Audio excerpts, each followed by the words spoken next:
Rolihlahla Madiba Mandela est mort.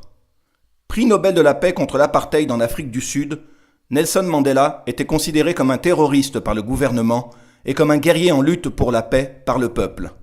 Il passa 27 ans emprisonné et plus tard, il devint le premier président noir de ce pays.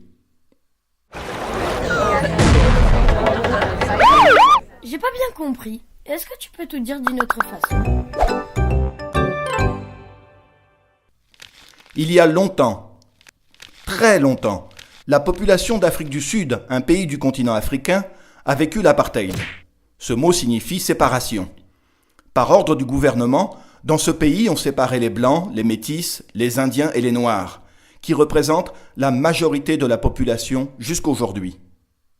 Cela te rappelle quelque chose?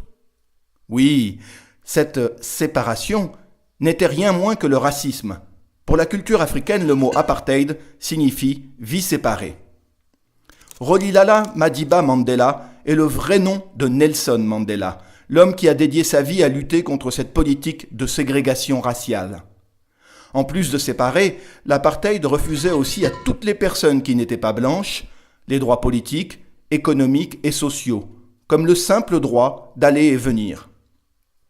Mandela fut le premier de sa famille à fréquenter l'école, et ce fut là qu'il reçut le nom anglais de Nelson. Nelson Mandela était considéré comme un terroriste, car il allait à l'encontre des règles imposées. Mais pour le peuple, il fut toujours considéré comme un guerrier en lutte pour la liberté. Ce fut justement parce qu'il était contre le régime de l'apartheid qu'il a été condamné à la prison à perpétuité, qui devait durer jusqu'à la fin de sa vie. Mais devant cette situation, durant plusieurs années, des pays du monde entier ont fait une campagne pour qu'il soit libéré, lui et le peuple. Comment? Presque aucune nation n'achetait ou ne vendait à l'Afrique du Sud. Toutes ces pressions a duré assez longtemps, et c'est seulement après 27 années de prison, en 1990, que Mandela a été libéré et que le régime s'est achevé.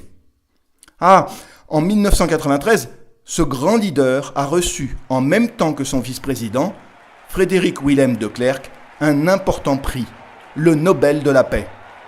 Et tu sais déjà pourquoi, n'est-ce pas ?